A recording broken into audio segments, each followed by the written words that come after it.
Welcome, everybody. I'm Chris Reed. I'm the Executive Director of Slow Food USA, where we are building a network of concerned consumers, advocates, farmers, chefs, anyone across our sustainable food system that cares about the future of food.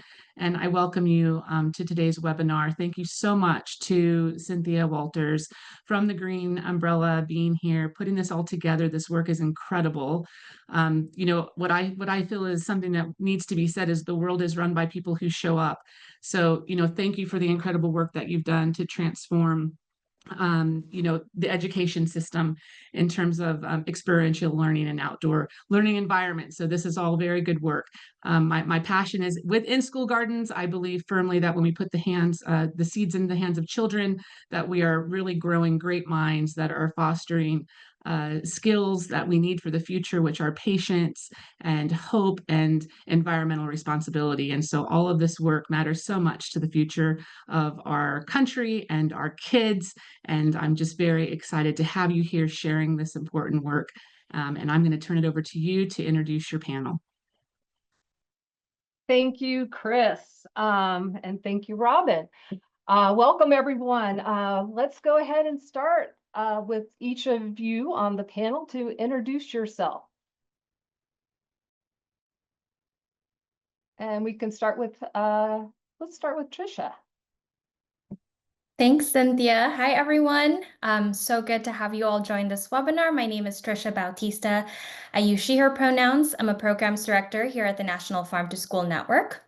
Something that I love to share is I worked as a SNAP Ed nutrition educator and a PSC, Policy Systems and Environmental Coordinator for the University of Arizona Cooperative Extension. So I did a lot of school wellness policy work before coming into the National Farm to School Network. I'm so thrilled to be a part of this webinar to discuss ways in which we can really transform and enrich our communities through wellness. So thank you for having me. Kelly, would you be able to go next? Of course. Thanks, Cynthia. Hi, everyone. My name is Kelly Thompson. My pronouns are she, her. I'm the nutrition manager for Boston Public Schools Food and Nutrition Services. Boston Public Schools serves around 50,000 meals a day to 45,000 students. We have 125 locations, and we're America's oldest public school district. Related to the Wellness Committee and Policy, I'm the co-chair for the Food and Nutrition Promotion Subcommittee. And then our department, the Food and Nutrition Services Department, we have a really strong relationship with our Health and Wellness Department, who oversees the wellness policy. Looking forward to this webinar. Thanks so much. And Mary Ellen. Hi, everyone. My name is Mary Ellen Knabel. I'm the Director of Health Promotion and Education at Hamilton County Public Health, which is a local public health department in the Cincinnati area, so southwest corner of Ohio. Our division manages the We Thrive initiative, which is our community-driven initiative to create a culture of health, safety, and well-being throughout Hamilton County. So we work with community schools and childcare providers to form kind of We Thrive teams in each sector and create that culture of health, wellness, and vitality within that municipality or school district.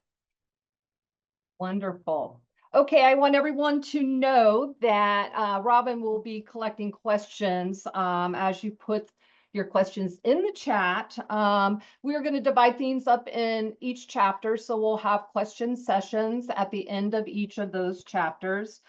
If we do start running out of time, it may happen.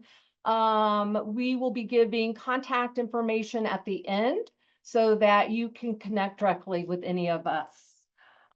We will be sending out the recording and also the links that will be shared in the chat. So with that being said, let's go to our next slide. And I think we did have our introductions. Fantastic.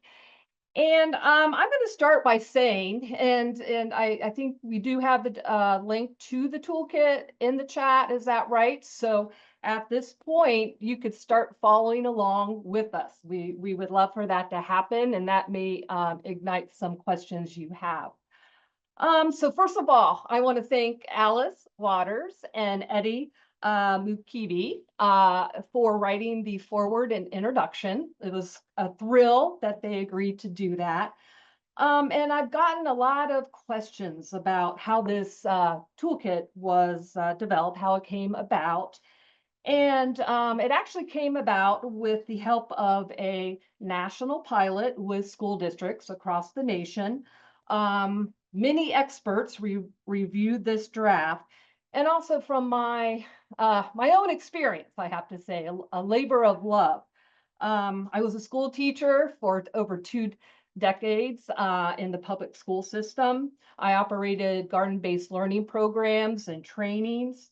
I've actually served as a wellness leader within my school district when I was in the school district system and implemented wellness initiatives, starting 15 years ago, and this was kind of a new idea.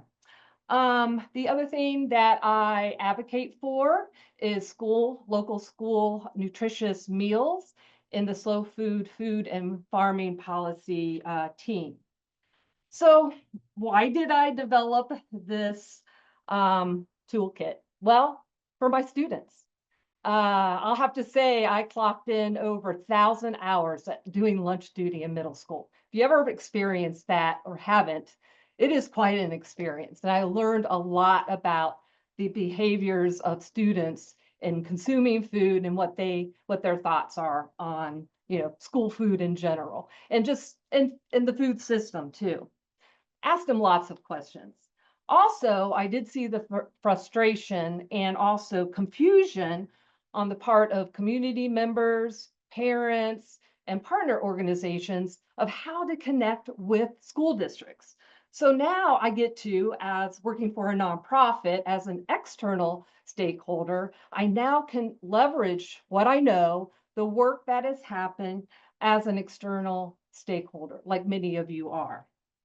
I think overall, you might feel a little powerless about what's going on at the federal level.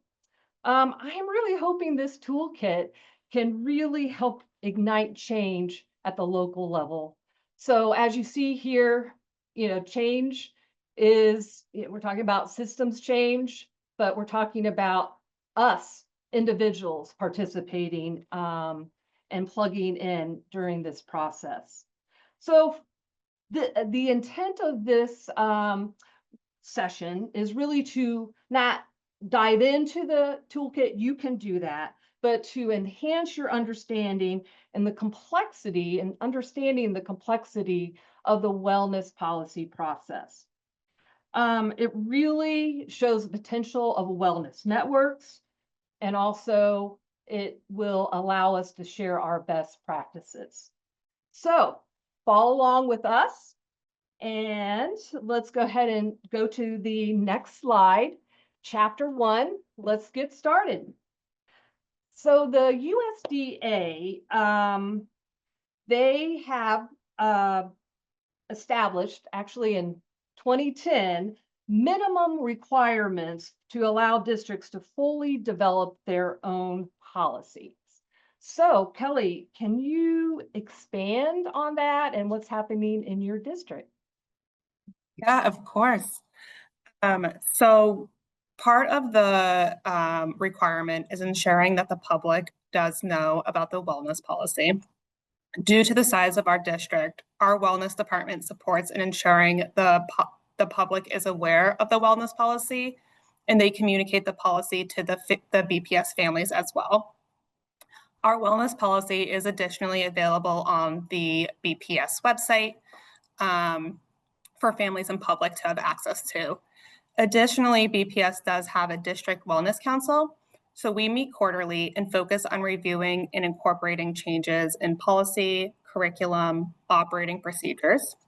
We encourage the public to sign up to attend these quarterly meetings so they can be aware of the great work taking place. Let's go to the next slide. So I believe it matters even more right now, especially with DEI programs being threatened. It really promotes what is happening out there in public education. It supports rural communities rather, and especially in the light of school vouchers. So, Mary Ellen, as a health professional, what is your experience with wellness policy and how it matters? Sure. So, I mean, as you can see on the screen, there's lots of things that you can include within your wellness policy. And while USDA and there are also some federal guidelines on the requirements, it can also be kind of modified to meet the needs of the school district and kind of make sure that all of the needs for all the students and staff are being met.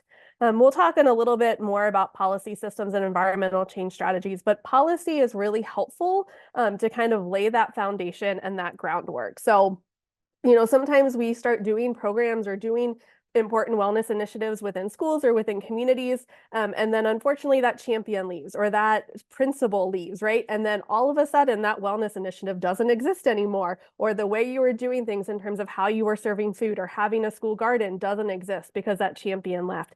But if you have a policy and it's kind of built into your wellness policy, then that helps to ensure that sustainability piece, because then you have something to go back to, and other teachers, other parents, other community members have that policy to go back to and say, like, no, this is something that the school district is committed to and has been committed to.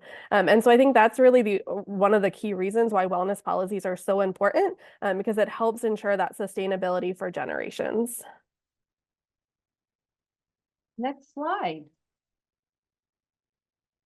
So we're going to talk a little bit about Farm to School. Farm to School does all of this, plus it connects students to farmers and also the food system. So Tricia, can you tell us more about Farm to School? Yes, absolutely. So the National Farm to School Network, we love to kind of say that there's not one definition of farm to school, but the three pillars so that you're seeing on your screen. So gardens, education, and procurement are really designed to work together to increase children's access and their communities to fresh and local foods. So one thing that I really want to highlight about this is the comprehensive nature of farm to school programs touches on multiple elements of the local school wellness policy, right? So it touches nutrition education through those food and agriculture opportunities that you can integrate in the classroom, school meal and snack policies, both small P and big P policies through procurement efforts. And then promotion of nourishing food, and in many cases even has the capability to encourage physical activity, especially through school garden efforts, right? We're encouraging kiddos and their families to spend time outdoors. And so really the three pillars are designed to work together so that we're, like what Mary Ellen was saying, creating those sustainable changes. Yeah, and absolutely do call out to workforce development in terms of, a pathway starting as early as kindergarten and elementary, and really introducing those concepts more of students being nurturing the environment and stewards of their environment, and that kind of evolves into that career pathway. All right, let's go to the next slide. Thank you, Tricia. All right, beyond the basics. I mean, really, this is what the toolkit is about. Let's not take a template.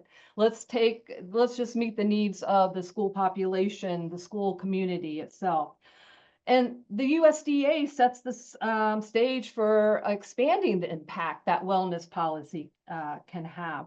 Ideally, and to leverage and to activate and align with school district, the mission and the goals of the school district is definitely going to enable these types of programs and initiatives to be so successful. Supporting local economies. This is huge. In terms of connecting students with the natural world, and also promotes whole school, whole district sustainability efforts in terms of, let's say pesticides use, air quality, recycling, things like that. Let's see, did we have an extra? Okay, Mary Ellen, can you go ahead and expand on that as well?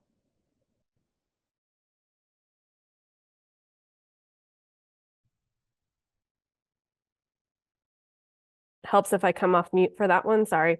Like Cynthia was saying, it's that opportunity to really expand the wellness policy to meet the needs. So I've worked with school districts that have really looked at what are those youth risk factors, especially kind of the mental health and social emotional learning, and where are the opportunities to incorporate that into the school wellness policy, be it through, the outdoor learning spaces or farm to school or school gardens or kind of other programs.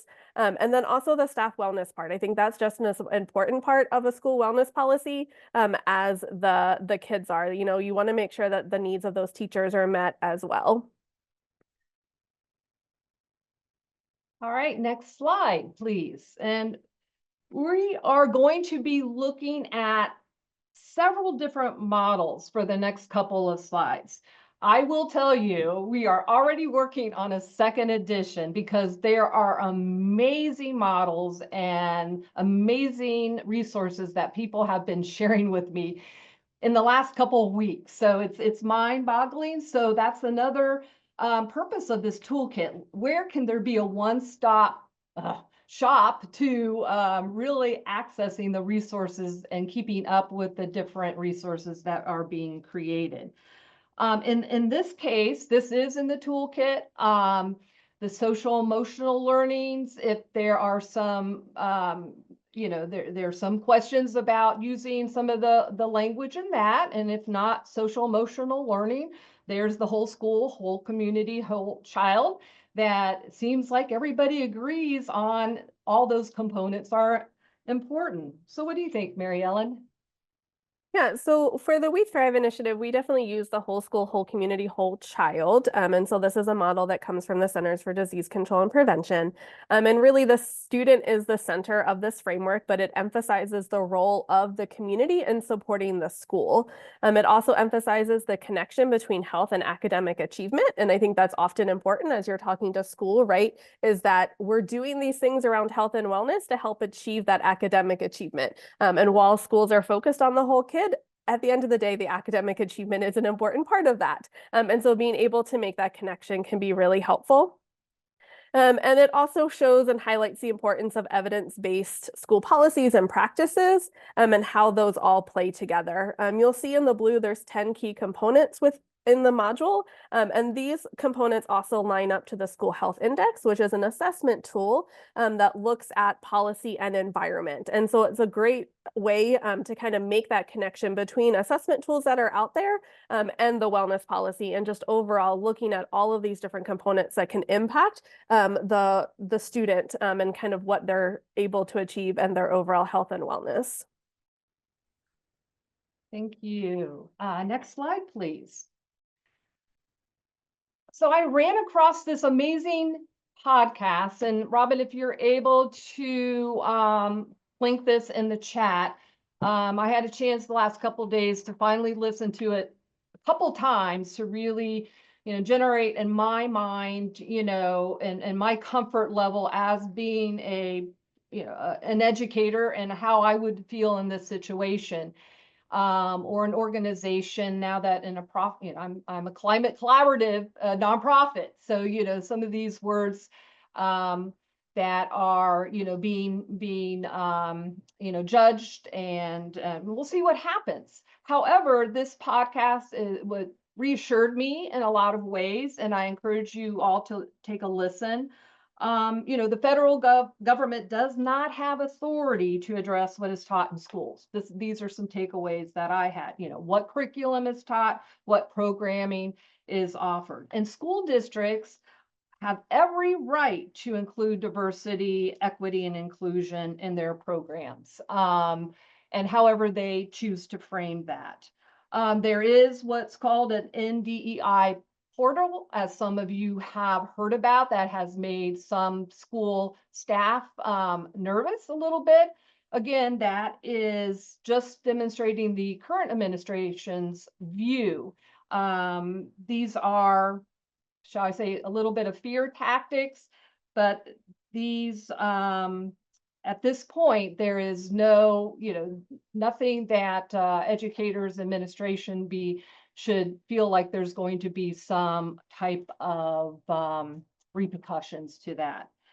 So hopefully it eases people's minds, and this the DEI with the justice that we add, because environmental justice is a big piece of school garden networks and workforce development. So that's why that is included there.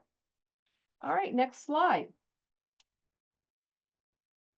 This is a model that is included in the toolkit. And just very briefly, this is the work that I currently do. It is how do we bring city officials together, community partners, students, parents, and have that collective impact on local communities, the school community surrounding neighborhood. And it is framed with the diversity piece, equity piece, but it is also using the wellness policy to drive change because it's an existing policy. I am in a city that established in Cincinnati a Green Cincinnati plan. So there are policies that are related to wellness and say outdoor learning and workforce development. And basically what we did is we, as a member of the Cincinnati Public Schools Wellness Committee, we aligned our policies. So a statement like all public schools have an outdoor learning space accessible to all the schools in the to the district, at each school. If those are both in aligned, and it's so much more easier to implement, and the outcomes are shared by the larger group of people. So very excited that this is happening in the city of Cincinnati, and I am sure it's happening in many other cities that can be leveraged, especially if you incorporate that wellness policy. Mary Ellen, what can you add to that? And just from a public health perspective, I think public health can be an important sector within wellness teams, and maybe, not always thought of, but through the We Thrive initiative at Hamilton County Public Health, we help to support kind of 8 We Thrive school teams at this point to help improve their school wellness policy and to implement those wellness initiatives. And so what those policy, systems, and environmental changes. And as kind of that public health department, we can provide some of those technical assistance and support, but also the public health best practices. And so what are ways to address the health and wellness needs of all of the kids and kind of make sure that all of the kids are able to thrive and achieve their goals and kind of achieve that academic success. Wonderful. Okay, next slide, please. So the school food landscape, and this is where I'm always a lifelong learner, is always changing. And I actually was able just to add Chef Ann's Foundation policy priorities as a link, and we'll share those with you with the recording. But Kelly, I would love you to just take over here and talk about your role and what your district's doing. Sounds great. For Boston Public Schools, we have a school food and nutrition promotion subsection of the policy, which again, that is where my focus is as the co-chair. So that's something really to think about, is really having that specific subsection within your policy. You want to make sure it includes all USDA required information, but also this is a really great way for your food service operation to show what they're doing to commit to students' health and wellness above and beyond those required language components. So as a reminder, some USDA required information includes policies for food and beverages made available for students outside of mealtime, nutrition guidelines for food sold on school campus, and then policies regarding food and beverage marketing. The policy is an excellent opportunity to highlight initiatives that go above these USDA requirements. Just to highlight 2 things that Boston Public Schools does for some ideas. To promote a health-forward menu, BPS goes beyond the USDA nutrition requirements by working with other school districts across the nation to make science-based decisions to improve overall quality, nutritional value, and safety of food. This guide is called the Ingredient Guide for Better School Food Purchasing. This is on the BPS website, but anyone can reach out to me as well. I'd be more than happy to connect and share the guide with them if they're interested in incorporating the guide. And then additionally, we're part of the Good Food Purchasing Program, also known as GFPP.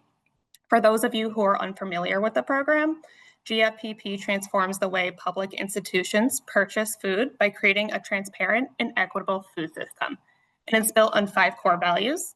So we think about local and community-based economies, environmental sustainability, valued workforce, animal welfare, and community health and nutrition. So you can see we incorporated that into our policy in addition to that language so the public can see what food and nutrition is working on. Thank you, Kelly. We are seeing some common themes pop up over and over, which I think starts to really start sinking in. It takes a while, but as the common language and this information is shared, it just brings everyone into the fold. All right, next slide. So this is not currently in the toolkit, so we're all learning maybe something new today, or half of us are. But it would be great, Trisha, because you do, and Mary Ellen, to follow how you're using this in your organization. As a nutrition educator, I really leaned on policy systems and environmental change to really enhance, the outcomes and the possible outcomes from providing those education. So I guess stepping back a little bit, what are policy systems and environmental change, or PSC approaches? To me, I really see them as foundation to local school wellness policy work. We've already heard a lot about community engagement and making sure the public is aware about the local school wellness policy. So these are just examples, and I've listed some examples of what that looks like in the screen on the screen as well. But we know that local wellness policy is a written document, right? That states ways a school district, a community can foster a healthy school environment, not just for the students, but for the staff and the surrounding communities. So PSCs are interventions or initiatives that go beyond programming or events, those one-time touches. That's how I kind of really conceptualize that kind of work. It addresses underlying societal factors or upstream causes of health issues. So it's not focusing on the individual level, but rather the community level, the population level change. And so for policy change, this could look like I mentioned earlier, a small P policy or a big P policy. In your wellness policy, you can have language around your vending machine, as an example, or safe routes to school framework integration. Cynthia, I heard you talk about green spaces and encouraging physical activity and outdoor time.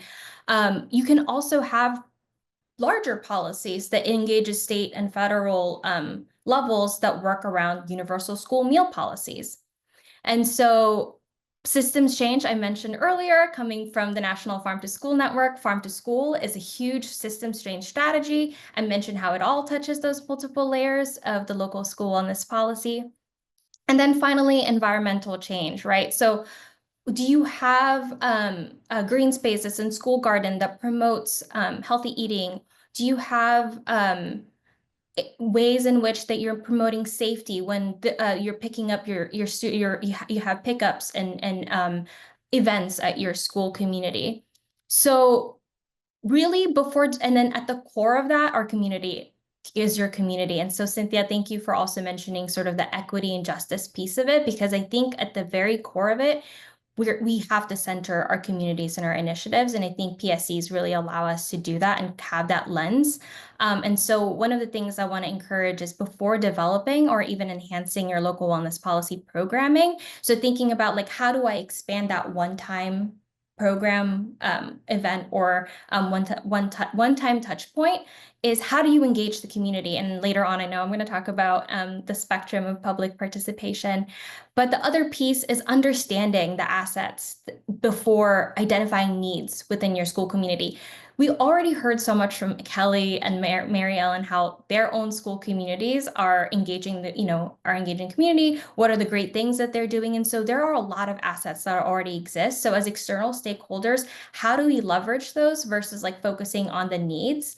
And then, of course, promote awareness, measure and share your wins. And again, systems change takes time. And I think that's what's cool about this framework. And I love frameworks like this. I appreciate one of my favorite frameworks is PSE.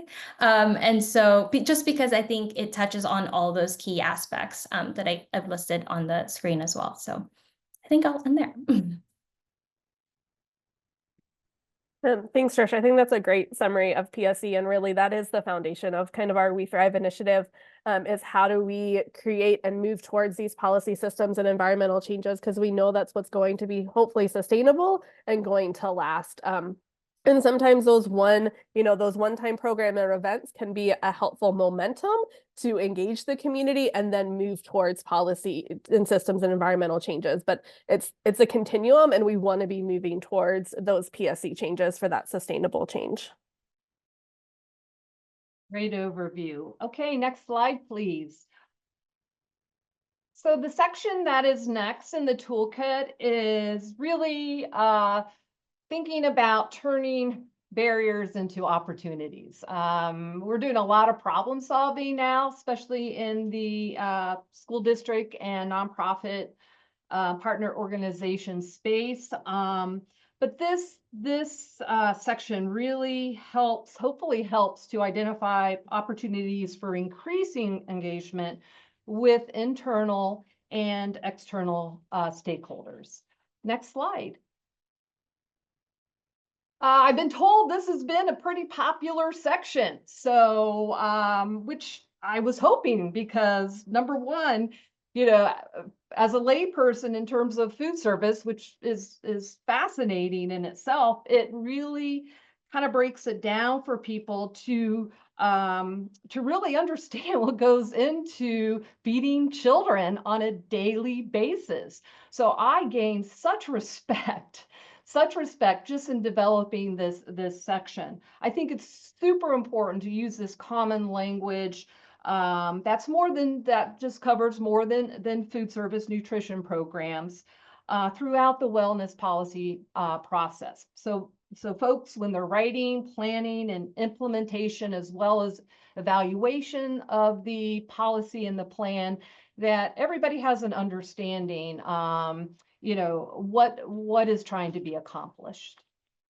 All right, so next slide. We are great on time, and maybe we have been able to capture some questions. This is our question break for chapter 1. So feel free, Robin, to throw some questions at us, and whoever feels that is in their area or background or experience, please feel free to answer those on the panel. There is one question. I think all of you are able to see it, but I'll still read it aloud for everyone else. If you wanted to implement this in a school district, what level of the administration would you send the toolkit to? District leaders, principals, teachers, or all of those?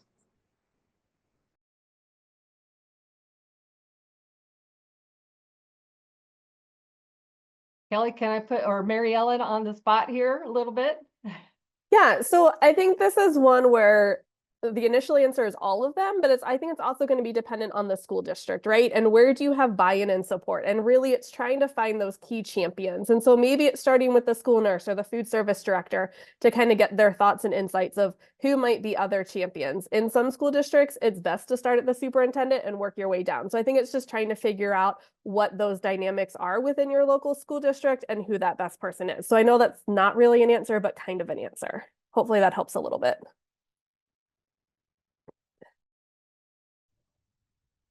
Anybody want to add to that? I think something that I'll add, oh, sorry, Kelly. I think one thing I'll add just from my experience, really communicating about local school and its policy is thinking about those sound bites and how do you attract those specific stakeholders. And then when you do have them together in one room, then have the opportunity to like really share a larger overview. But like, how do you connect with that one? What are the what's important for an administrator? What's important for a school nurse and that kind of thing, and really tailoring, because there's so many elements of the local school in this policy. I think it's just something I'll add is how do we customize and tailor our messaging, and then take an opportunity to really engage the larger community when you have that, like a board meeting or something like that. Yeah, and just to add on that a little bit, we've learned that some people are just really passionate about this work as well. So the more you communicate to all different positions, you may find out, we have a school nurse who's extremely passionate. You may find out there are some people who you are thinking about communicating to that really actually want to be a part of this work. Wonderful. And some school districts actually have a wellness department, a sustainability person coordinating or managing. Ideally, the smaller districts, not so much. Go right to the source. Superintendent, yes. We have another question, by the way. What opportunities are there out there for chefs who are looking to build their career in school food? Are there school districts looking for trained chefs, and how can they incorporate them? Or with other related organizations like National Farm to Schools?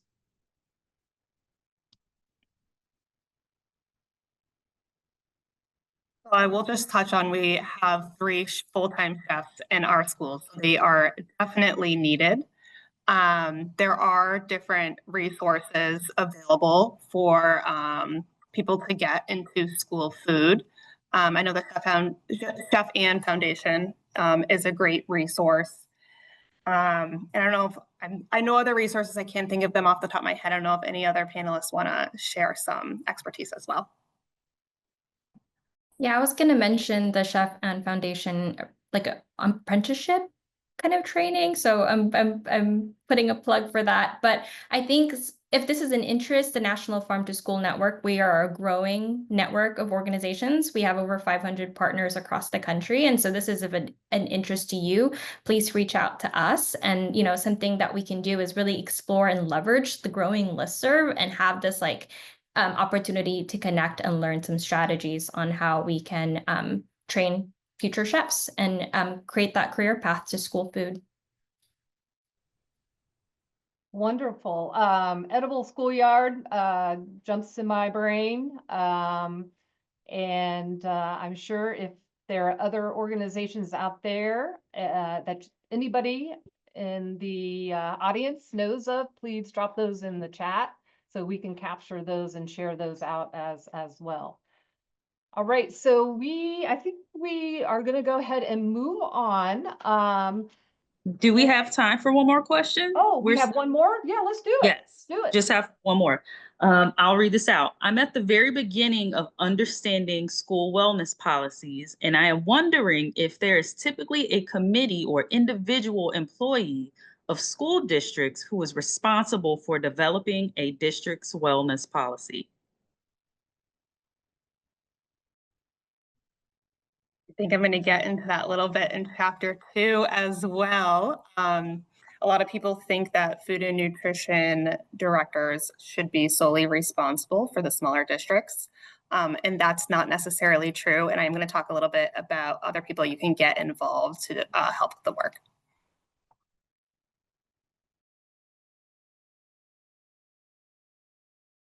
All right, fantastic. Let's move to chapter 2.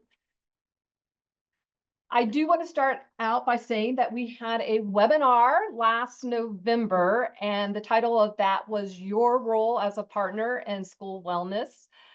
We will send the link out as well. These are the topics that were covered. So we did a pretty incredibly deep dive into the whole dynamics of a local school wellness committee. So here will be some additional information beside the toolkit and this walkthrough that hopefully will add to the tools to help you get involved and engaged. So next slide. Okay, so these are the impacts of what I would call a robust local wellness committee. So, Mary Ellen, could you elaborate, please? So what we've seen with some of our We Thrive schools and kind of those We Thrive wellness committees, we've seen kind of system changes and increased opportunities for school connection, for social connection for students by increasing the number and diversity of after school programs. So really trying to reach all kids by creating, board game clubs or a running club or a cooking club or a garden club. So really there was a club that was like, bring in your collection from home. So, trying to hit the diversity of all of those students. The wellness teams have made improvements to their school wellness policies, adopted and implemented tobacco-free school wellness policies, have focused on staff wellness through wellness challenges, working to implement kind of an app through their insurance, and so that the staff wellness challenges can be sustainable through an outside provider. Creating calming kits and rooms as we look at that mental health and social emotional learning, and then hosted kind of success fairs. So schools had learned that they had a high number of youth that were considered disconnected youth, so not necessarily involved in their school or in with outside employment. And so something to open up for all of the youth within their community had something called a success fair, where they brought in different employers and looked at opportunities to kind of get those kids connected, and then looked at some of that post-secondary opportunities for their students as well. Wow, that's amazing. I love hearing about that. All right, next slide, please. So here is a little overwhelming slide. It's intentionally put that way because this also is maybe a barrier that prevents incredible opportunity. So within the toolkit, there are those 3 points that are the USDA requires that the wellness committee submits. And often, again, that leans highly on the food service director, nutrition director, which doesn't need to be the case.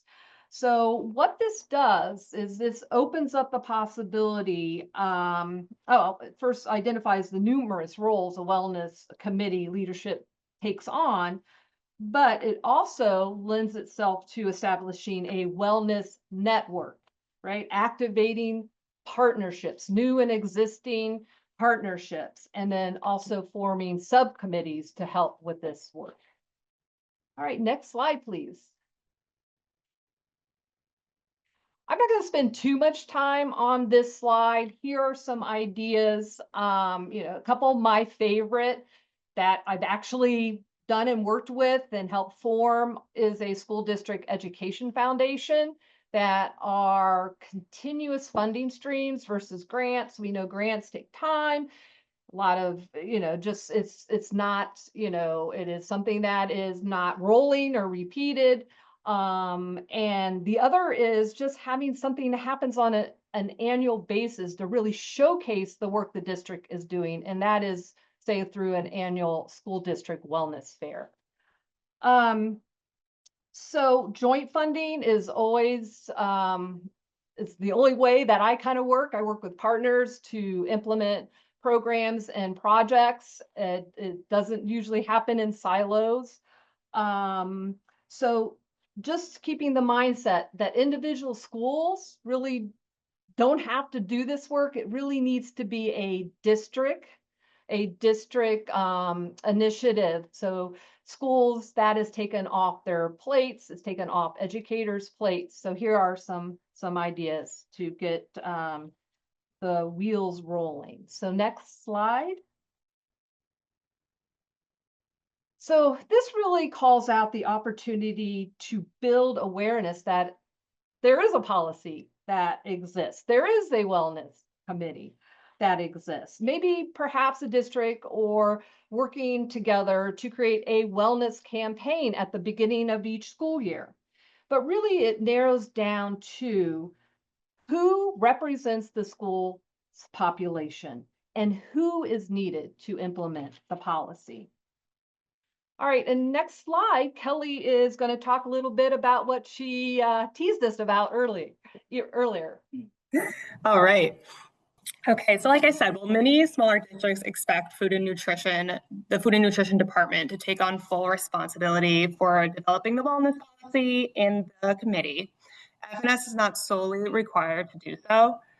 The leadership of the wellness committee should typically include a combination of individuals with expertise in key areas of health, nutrition, and education.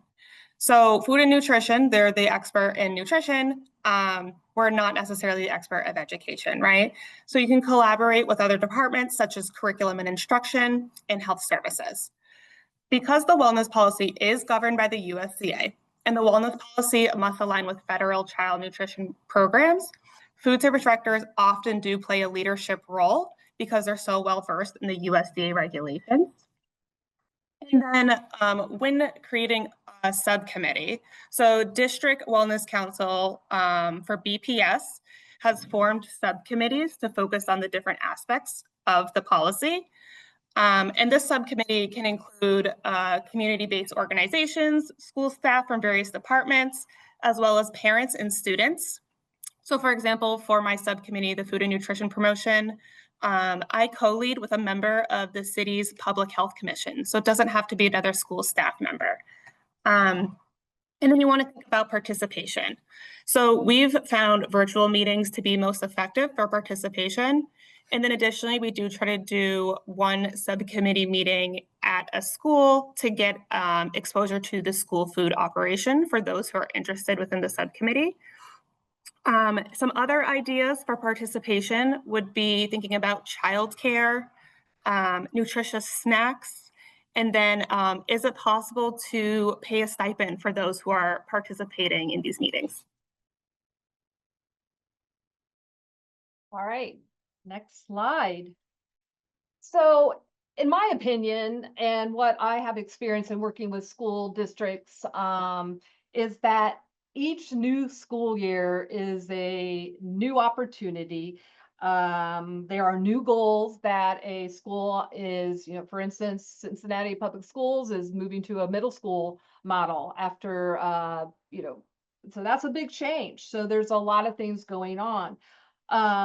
So that ever changing landscape of school districts, positions are changed, and staff members are moving in and out of the system. So really every school year is an opportunity to kind of not start over or continue and make that more robust.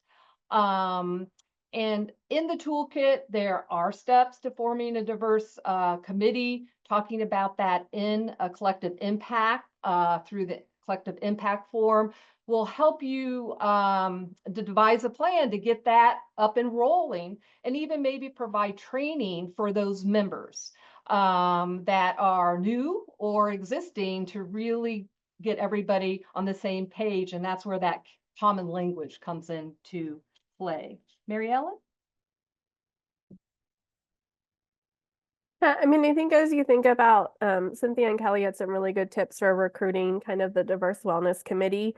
That meeting time is going to be critical. And so I've worked with some schools that have met, first thing in the morning, they've met in the afternoon, and then they've started with middle school, high school, and then elementary staff have kind of trickled in because there's been different dismissal times. And then I've also worked with teams that have kind of building level teams too, to kind of get more engagement. All of the teams are utilizing kind of Google Docs or some other online kind of sharing platform to get them to share out the agenda and meeting minutes to keep everyone informed, which I think can be really, really helpful with kind of maintaining once you get folks involved. And really it's finding key champions who, it was mentioned before, are passionate about this. And it may not always be the people that you think. It may not be that school nurse or the food service director or counselor, but there are teachers who are passionate about health and wellness. There was a smaller school district that we worked with, in which in their contract with the teachers, it said they had to participate in one school committee.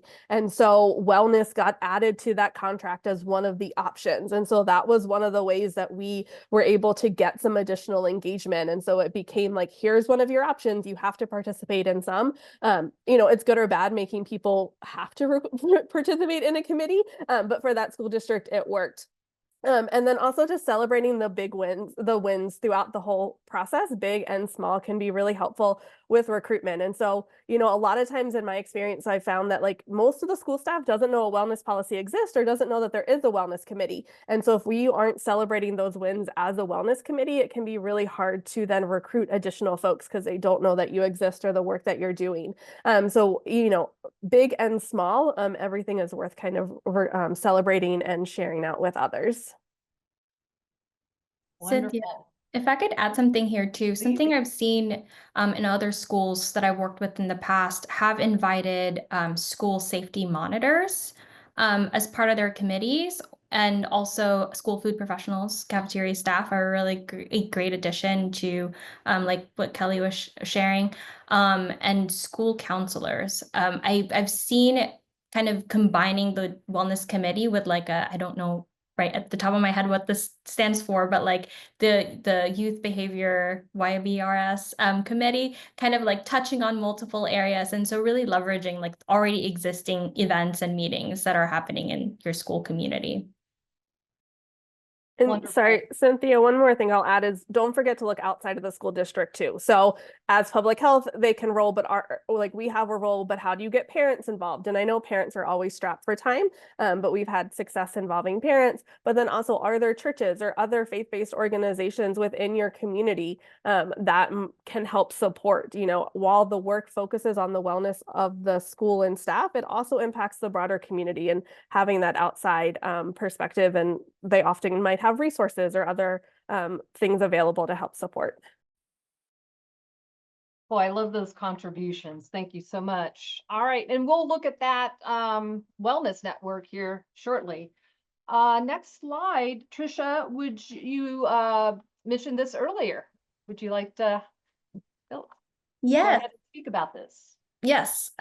So the IAP2 spectrum of public participation, I actually created and adapted a version of this, but specific to farm to school. So if you're interested in seeing what that looks like, definitely reach out to me at some point. But one of the things that make programs ongoing and sustainable, besides funding and connections with people, is making sure you're engaging and collaborating with your participants and communities along the way. We're hearing that from Kelly and Mary Ellen throughout. And so the spectrum of public participation can really be used as a guide for your community engagement efforts.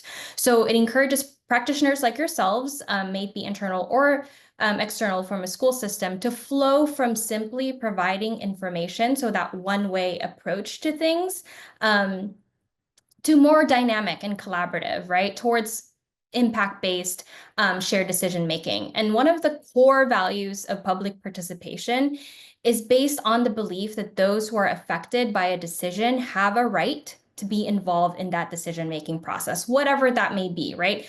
Having a school garden, creating a mural in your school wall, or what have you. So I'm just going to quickly, I don't know if I'll be able to go through it in detail, but I love this framework. I love this spectrum. I love this guide. I'll start with inform. So this can happen in spaces like resource fairs, tabling events, open houses, where you're providing an information about your school wellness committee, or you can have your local school wellness policy printed out or have it on your website. But basically, you're providing information about your program and your committee. Consult is when you really begin the feedback loop process. So you're asking participants for their input, making sure you're making sure that you're integrating their feedback and input into your program planning and showing them how you're doing that. This can look in forms of like surveys, polls, interviews, or even, it doesn't have to be those formal things. It can be as simple as a conversation with your school community, or having a chat with the parent during pickup and drop off or something like that. Involve, I think, is where we start to see it happen through the wellness committee model. So involve is when you're working directly with your participants to learn ways on how to turn feedback into actionable items. So this can be like hosting a workshop with parents about your wellness plans or something like that. Again, leveraging community assets by doing an asset mapping workshop with your community or parents. And you can even maybe have that activity as part of like a faculty retreat or something like that. Maybe you have a parent who has set up an irrigation system before. I've seen this happen a lot where there's kind of co-creation and co-teaching happening when a school garden is being set up. And then collaborate is when you partner with your participants and your community members. And I really think that's the core value of building a wellness committee is you're co-creating, right? You're developing solutions together. And I've seen this happen where in a wellness committee, they're actually going through the school health index together, or even creating a program plan together. And then finally, empower is when you place that final decision making on your communities. So they're being able, you have that sustainability, they have the ownership of whatever program or school garden or what have you they have in your community. And so I just wanted to really flag this as a potential resource and something that you can use as a guide. And there are many other frameworks like this that you can use that sort of shows you the flow of what it looks like to really build on that feedback loop process with the community, because systems change is something that we can't do alone. We really have to be doing it collectively, and we have to do it in an authentic and kind of a meaningful way. So I think that's, yeah. I really see it really providing transparency of what a school district does, and like we've said before, a true reason to celebrate collaboration. I love that. All right, let's go to the next slide. And we're doing great on time. So if you do have some questions here in the next couple slides, we'll address those. But this has been the question that I've heard most from people after looking through the toolkit, and this is a big part of the work that I'm doing. So again, incorporating more of this into the toolkit is definitely a goal of mine. This is really how to engage students into the process. And my education background, my background in curriculum design really lends itself. So here's where you would want to tap into the curriculum department. There's people in the curriculum department, as former teachers, know that these students want to be involved in real life solving problem situation, experiential learning. So here are some great ideas, along with, this was at a Green Schoolyard Summit that we had in Cincinnati last June, and always with board members and superintendent and sustainability from the city. A student is always part of that process. So next slide. I'm also excited to share collaboration with Thrive Together in the greater Cincinnati area, where we are capturing student voice. We are really relying on them for ideas, for implementation, collecting their priorities for the future to determine what action is needed now. So this report's coming out very, very soon, and it really illustrates how this process played out and how students are responding to climate issue, environmental issues, and those voices are being recorded. So next slide. So speaking about call for action, I'm going to say this again. This is something you can do immediately. This is a Children's Outdoor Bill of Rights. I work a lot with outdoor education, along with nutrition education, etc. So this is how you could, as an educator, internal stakeholder, engage your students in the process.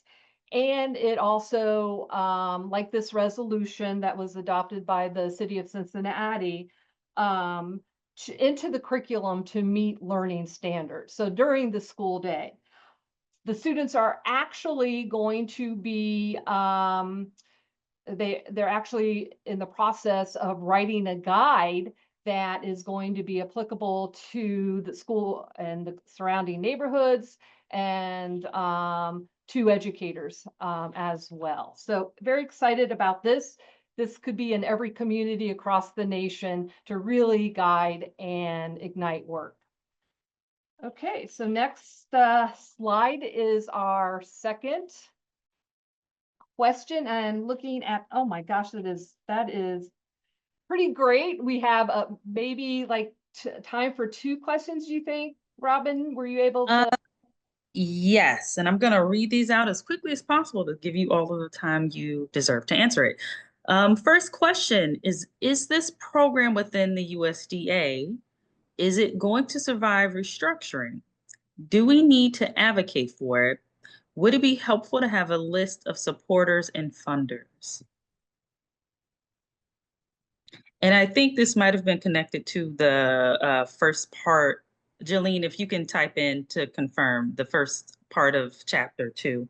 While Jolene is doing that, maybe we can circle around because that question's a bit vague potentially. Yeah, Or do you? we have really just maybe time for this one question, or how many questions are? There's 3, but we can skip over that one and then go to this one then. And then Jolene, if you have a different question later, we can send it out. All right. Our district, I'll go ahead and read this. Our district is very small and rural, 700 kids total. We don't have grant writers, wellness departments, etc. Everyone is wearing 10 hats. Do you have any examples or case studies of small rural school districts that have figured out how to have a robust and engaged wellness committees, progressive policies, appropriate size goals and aspirations, and sustainable funding for their wellness programs? School gardens, for example.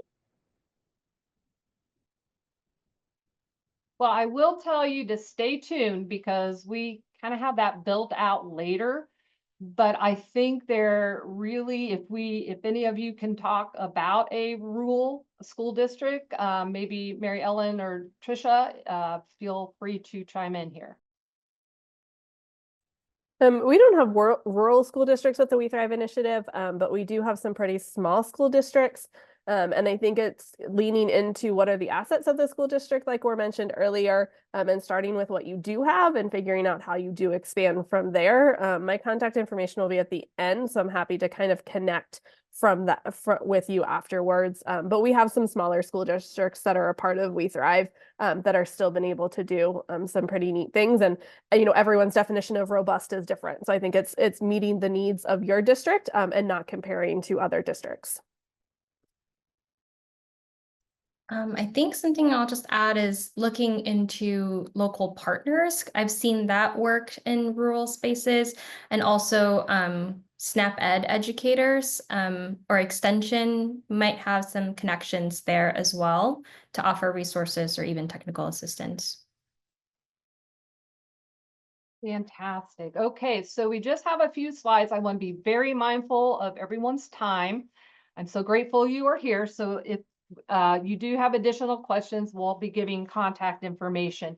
So here is where there are, it's a structure, some type of a structure for what a whole district wellness network would look like. On this diagram on the right, you'll see a list of stakeholders, internal, external, and where they might participate, because not all members have to or can participate in the wellness committee. So there's opportunities. Maybe it's the year, it's the year that you're updating the wellness policy, so that it does that group is not needed during that school year. But it's incorporating that funding element. There are folks that have that experience, whether you're bringing in a business or corporation that can help with that, or folks that tend to are grant writers. There are parents out there that may do this for a living, not to shortchange the district, who also may have a district grant writer. But communications, for instance, all these folks don't need to be on the steering committee, but it allows the steering committee to kind of allow these committees to come back and report. It allows students to be involved, because you could, like it's been said before, meet at a school, during a a meeting that they're already having. So it really opens up opportunities even for no matter what size the district is. I want to say one more thing. What I have discovered is it diminishes the silos that are happening within school districts. I'm seeing great collaboration between curriculum departments and food service departments in terms of nutrition education. It's quite exciting. And I'll call out Food Corps as being one of those organizations that attend to both the curriculum side and the food service side. All right, the next slide. So beyond the wellness committee, how can, and again, we've come full circle here. What is the action plan? What is your individual action plan? What is already happening out there? As the school year runs down, I know there's still summer school, summer feeding programs, but really looking into next year. And is it the outdoor Bill of Rights? How can you contribute to that? There is a full list of ideas in the toolkit. So in preparation for the I have to read it because I can't believe 25-26 school year. So in the next slide, really just outlines again what's in the toolkit, and these are tools that you can pull out as needed for when you're meeting as a wellness committee. There's a worksheet that could be done prior to meeting the first time as a wellness committee to really, get that head start to getting the work done as a committee. The reference guide breaks things down in bite-sized pieces. This can be a template for how it's a public-facing policy. And those policy statements, look at those because you can lift some of what has been already established, or it's also just a way to, have ideas of what is possible. All right, the next slide. And I have to do a call out to school gardens over and over again. That's where it all started, with me as a teacher and having a school garden, greenhouse program, and then it got bigger. So the justice piece is really important here, I feel. So if Robin, you can drop the Farming While Black. I think it's a really good read to provide more than just a foundation to that. Trisha, can you add a little bit more about school gardens? Yes, a pillar of farm to school and a really popular one. I think I heard somebody mention school gardens fosters environmental stewardship, allows students and families to learn ways to care for the land. I think is why it's really important to have kind of spaces like this too. And something I've heard, and it can just be in the classroom, right? I've seen school gardens in like little beds in the classroom, or hydroponic system if you have like a little hydroponic system in your classroom. So it can look in many different ways, I think is something I'll add. But one of the cool things with school gardens is it teaches kids and students a sense of responsibility and that peer learning, and encourages kind of camaraderie and a way to like learn together and take care of something together as a class. But yeah, I think it's a really powerful way to influence our built environment within the school system that not only promotes nourishing foods, but also connections with the community within the school and also outside of the school. So for all you school garden gurus out there, there is sample policy language included in the toolkit. Actually, Slow Food USA has a Garden to Cafe toolkit that, again, I do want to do a huge call out to Whole Kids. This is the second project I work with, and they supported this project along with the Garden to Cafe, and thank them very, very much for their support and ongoing efforts to really push this toolkit to the finish line. So next slide. So we're winding down. I can't believe it. It's, we're getting to the end of the toolkit, but also opening up hopefully some really great stirring some ideas. The appendix, I do want to say, and I think this kind of addresses the USDA. How about if this goes away? How about if it's no longer a policy is required? The thing is, yes, a school district has to have a wellness policy if they participate in the National Meals Program, but that doesn't mean that a school district or any education agency can have one just because they want to have that to promote that culture of care and support mental wellness per se with for their students. So I have found some of these USDA resource and links have changed or may not be active right now, but never fear, there are resources out there to support the work. So there also are updates on policies and try to keep that going. I'm looking into having something other than the toolkit that will link to some live updates on policy. And last but not least, we have a Spanish version. I just want to call out if you're able to drop that link into the chat, Robin. But we'll have that linked here in the presentation. And next, please, slide. So here's the contact information. So incredible amount of information from the experts who really have shared experiences, have been doing this for quite some time, and I'm very grateful for all of you. So thank you for your time and preparation.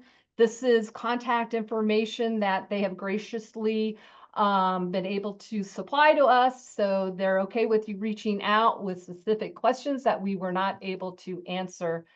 And what we'll do, and I am just excited that we're going to end on time. We may have some time even for a couple more questions before we leave. So the last slide is this. This is, the next slide, our last slide. So let's connect.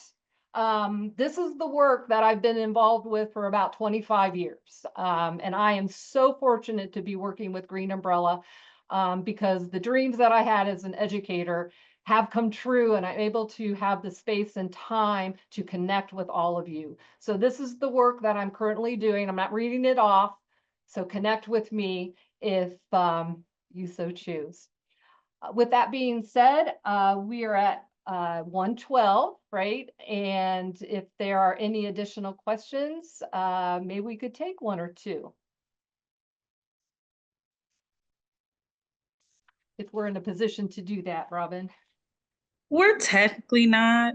If we take any additional questions, we're going to go over. So I wouldn't do so. Thank you. And I'm glad you're here, Robin. And thank you, Chris. And thank you, Robin. Absolutely. What an amazing presentation. Thank you so much for this amazing work and this contribution. I think that so many great things could happen from this. We had such a good turnout. Robin will be sending out the link to this in a follow-up, as well as the links to the Wellness Toolkit in English and Spanish. I do want to invite everyone to join Slow Food USA as a member. This is how we do our important work and create a space for people to gather. And we would love to continue to do our work. So we would appreciate your support. Please join us at slowfoodusa.org. All right.